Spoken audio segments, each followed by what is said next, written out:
menemukan fakta sebagai berikut. Pertama, FPDIP melalui juru bicaranya Aberson Malesi Haloho dalam rapat BP MPR kedua dengan agenda sidang pemandangan umum fraksi tentang materi sidang umum MPR pada 6 Oktober 1999 menyatakan, karena anggota DPR ini orang, bukan partai politik, maka juga harus orang yang dipilih. Terserah sistemnya apakah proporsional, apakah distrik, tapi yang menjadi masalah prinsip adalah harus memilih orang. Karena yang mewakili rakyat itu orang, bukan partai politik seperti yang berlaku selama ini. Video risalah komprehensif perubahan UUD 1945, buku kelima halaman 42.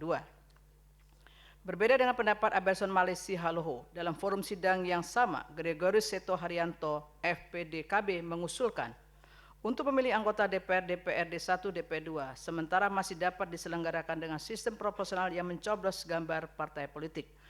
Video risalah komprehensif perubahan UUD 1945, buku kelima halaman 55. Kedua, dalam rapat PAS 1 BP MPR ke-11, 4 Februari 2000, anggota PAS 1 BP MPR melaporkan kunjungan mereka ke sejumlah daerah yang dilakukan guna menyerap aspirasi masyarakat mengenai hal-hal yang harus dipertimbangkan dalam perubahan UUD 1945. Hatta Mustafa, FPG, ketika melaporkan hasil kunjungan ke Sumatera Barat dan Sumatera Selatan, melaporkan berkembangnya aspirasi untuk mengubah sistem pemilihan umum menjadi sistem distrik dan seluruh anggota DPR dipilih secara langsung oleh rakyat. Video risalah komprehensif perubahan UUD 1945, buku kelima halaman 64.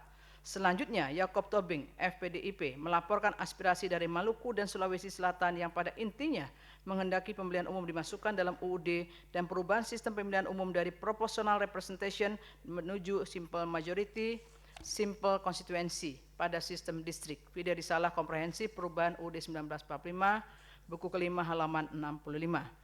Kemudian dalam rapat PAS 1 BP MPR ke-30 pada 5 April 2000, Sucipto FPDIP melaporkan aspirasi atas kunjungan ke Jambi dan Bengkulu yang menghendaki pemilihan umum dilaksanakan dengan sistem distrik murni. Video risalah komprehensif perubahan UUD 1945, buku kelima halaman 75.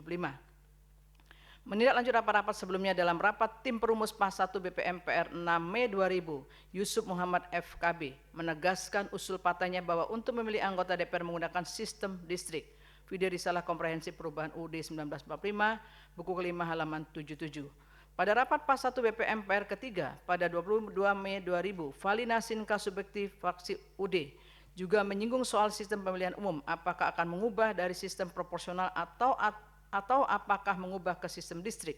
Video risalah komprehensif perubahan UUD 1945, buku kelima halaman 82. Menegaskan pendapat tersebut dalam rapat PAS 1 BP MPR ke-37 pada tanggal 30 Mei 2000, Falina mengemukakan untuk memberdayakan DPR. Pertama-tama yang harus dilakukan adalah memperbaiki sistem pemilihan umum, yaitu sistem pemilihan umum proporsional harus diubah menjadi distrik. Lebih jauh, Falina menambahkan, selain itu juga yang ketiga juga akan dengan sendirinya memberdayakan partai-partai politik karena tidak ada pilihan lain bagi partai kalau dengan distrik sistem. Maka partai itu harus mulai menata dirinya, mulai dari soal rekrutmen, kaderisasi sampai soal perbaikan dari struktur kepartainya mulai dari tingkat pusat sampai ke bawah. Oleh karena dengan distrik nanti maka distrik-distrik itulah yang harus betul-betul siap untuk mempersiapkan calon-calonnya. Walaupun tidak membuka kemungkinan calon-calon muncul tidak dari distrik-distrik yang bersangkutan. Nanti akan diatur dalam mengenai Undang-Undang Pemilu dan Kepartaian. Video risalah komprehensif perubahan UUD 1945, buku kelima halaman 87. Ketiga, berbeda dengan Falina, Ali Hardi Kiai Demak, FP3, berpandangan mungkin lebih cocok memilih anggota DPR menggunakan sistem pemilihan umum proporsional. Namun Ali Hardi mengusulkan agar sistem pemilihan umum tidak dicantumkan atau diatur dalam Undang-Undang Dasar. Video risalah komprehensif perubahan UUD 1945, buku kelima halaman 93. Sejalan dengan Ali Hardi, Katin Subiantoro FPDIP menilai sistem pemilihan umum proporsional lebih tepat diterapkan di Indonesia. Lebih lanjut, wakil fraksi PDIP ini menyampaikan, yang pertama, masalah yang timbul yaitu tentang sistem pemilihan apakah distrik atau proporsional dan sebagainya. Menurut pandangan PDIP, sistem pemilu tetap pada sistem proporsional karena kami menganggap bahwa harga atau hak rakyat yang tertinggi adalah ketika pemilu itu suara rakyat dari segala lapisan sama harganya. Kalau itu kita menganut sistem pemilihan distrik maka akan terjadi penghilangan beberapa suara rakyat. Kalau jagonya itu tidak memenuhi jumlah suara yang diperlukan. Dengan demikian, maka suara rakyat yang sangat berharga itu akan menjadi hilang. Untuk itu, fraksi PDIP tetap menyarankan atau mengusulkan sistem pemilu adalah sistem proporsional. Video risalah komprehensif perubahan UUD 1945, buku kelima halaman 98-99.